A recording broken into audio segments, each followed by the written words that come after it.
The first warning that you're working with a hazardous chemical should come from the label. Every container of hazardous chemicals has to have one. It's the chemical company's job to make up the label and put it on the drum before it's shipped.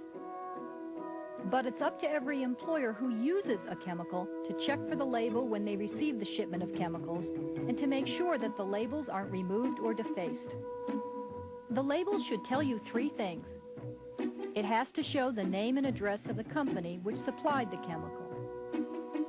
It has to have the chemical's identity, a brand name or chemical name, a code name or code number.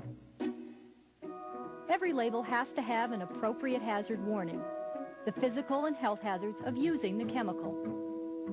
It's not enough for the label to say just danger or harmful if inhaled. The risk warning has to be specific. The container the chemical is shipped in has to have a label, and so does any container the chemical's put in for storage at the factory. There are only 3 exceptions to the labeling rule. If the chemical is in a portable container to make it easier to work with, it doesn't have to have a label as long as the only worker who uses it is the one who made the transfer.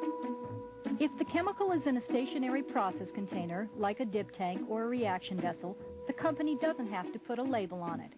But they do have to post a sign or a placard with the same kind of information that's on the label.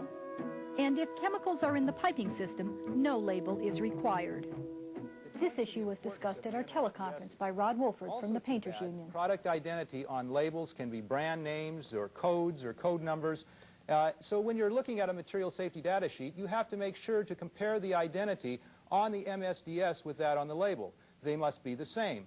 For example, if the identity on the label says that it's Dayglow 215, check it on the MSDS, because on the MSDS it must also say Dayglow 215.